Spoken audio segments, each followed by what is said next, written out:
Well, as we mentioned before the break, 6 Dr. Seuss books are going out of print.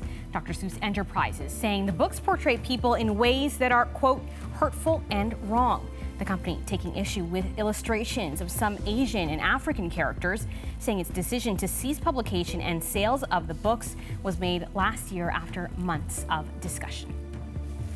And we're welcoming our panel here on Canada Tonight to discuss. Rebecca Thomas is a Mi'kmaq writer and author of Swift Fox All Along. She's one of our regular contributors, joining us from Halifax tonight.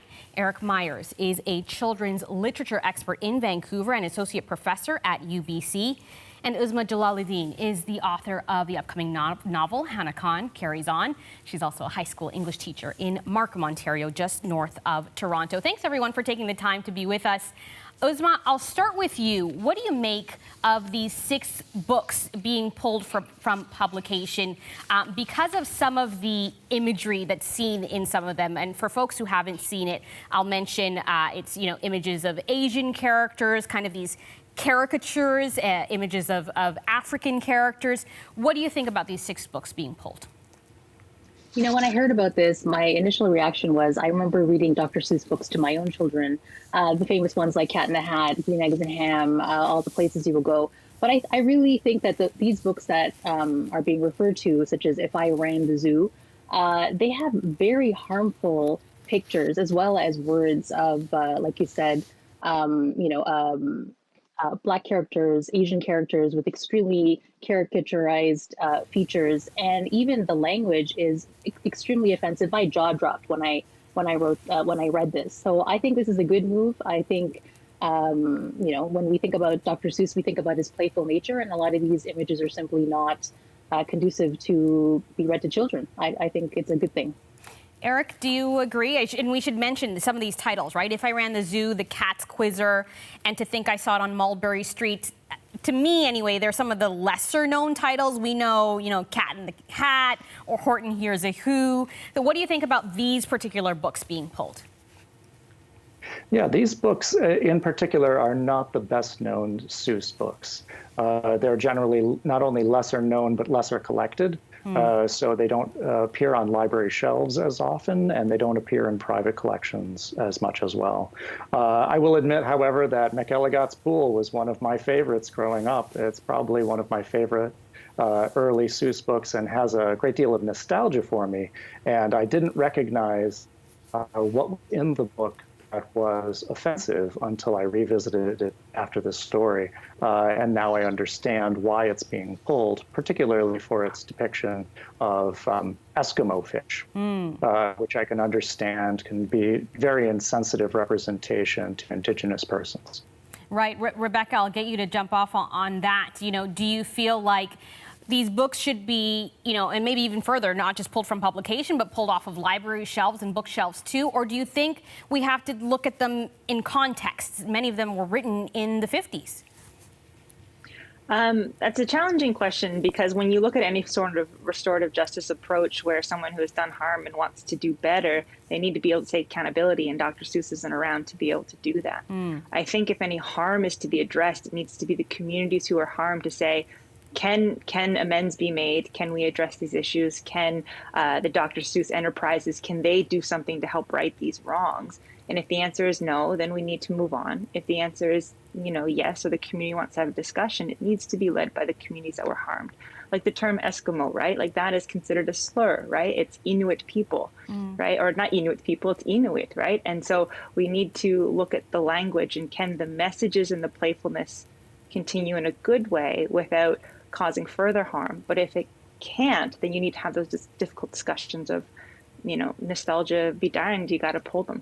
Right. So to that point, Uzma, you're a teacher. You've said you won't use this in your teaching anymore. Do you think, though, it's better to remove these items completely from the conversation, or is there a possibility to use them as a tool for conversation? I think this is, it can be a complicated question. I know there's a lot of nostalgia associated with a lot of these stories. I remember reading, not these particular books, but some of the more well-known stories. Like I said, myself when I was younger, and I teach high school, so we don't usually read picture books in class, but I have used for instance, the Lorax as a way to deconstruct storytelling in my high school English classes. But I think what happens sometimes is that we, as readers and as educators, we get stuck reading the similar traditional canon of literature. And I think from now on, I'll be seeking other types of books to read as examples of, environmental causes and some of the things that Dr. Seuss's books have done so well. Ultimately, I think Dr. Seuss was trying to, he considered himself a satirical writer. And I think children, especially young children, have a really hard time understanding what satire is. And if these books, especially some of the more racialized depictions, can actually cause harm, young children can internalize these images, and all they see is that people who look perhaps like them, that have the same skin color or facial features, are being mocked. And that can really lead to a lot of harm later on down the road. Eric, that was actually going to be my question to you. What do we know about how these kinds of images, how young children can receive them and their perceptions of some of these groups? What does the research tell us? The research tells us that children internalize these representations that may be racialized or inappropriate or harmful or degrading to their own culture or other cultures as early as 3 years of age. And some of those representations and harms can be fixed in place as early as 7 to 8 years old, in which case they start using those stereotypes to demean others.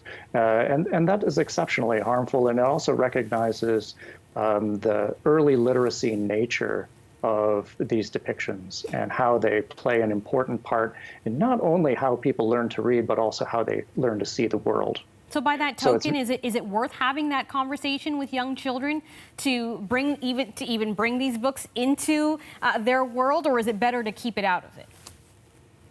It's absolutely better to bring it in and raise the literacy level of young people by unpacking those depictions and making it a learnable opportunity. As a settler scholar on unceded Musqueam territory here at UBC, we grapple with issues of representation every day. And the Waywa Library on our campus, along with the Faculty of Education Library and students at the School of Information, have been working to create critical literacy kits using older books with degrading or harmful representations as a way of teaching about anti-racist pedagogy and a curriculum that seeks to undo some of those harms.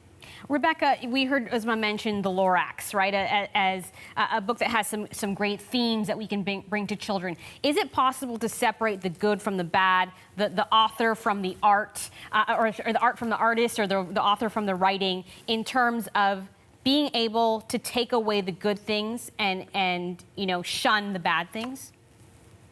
I think that's a question that you need to ask the people who were harmed, right? Because if you're only using this to be able to maintain that kind of general nostalgia, like, ooh, I read this when I was young and it made me feel warm and fuzzy and I want to share it with my kids and my grandkids, if that is the sole reason that you're going to keep something around that causes great harm, then I don't think that that's good enough.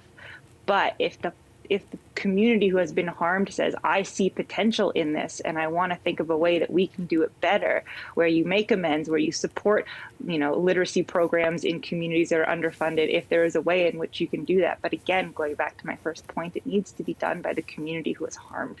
So I can say, as an Indigenous person, maybe that perhaps we could have a conversation from an Indigenous community member, but I can't speak on behalf of the Black community. I can't speak on behalf of the Asian community, who have also been harmed by these images. So you need to go to the folks who have been harmed in order to ask these questions, to have them answered truthfully. Do you think it's worthwhile to, say, in conversation with those communities, update some of these books, update the illustrations or the passages?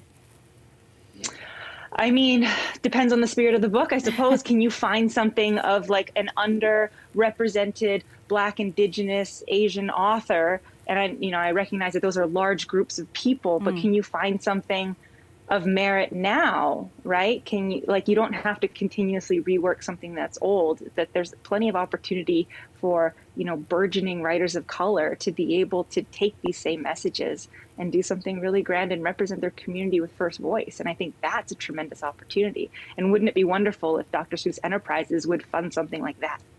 All right, Rebecca Thomas in Halifax, Eric Myers in Vancouver, and Uzma Jalaluddin in Toronto. Thanks so much for taking the time to speak with us on Canada Tonight. Thank you. Thank you.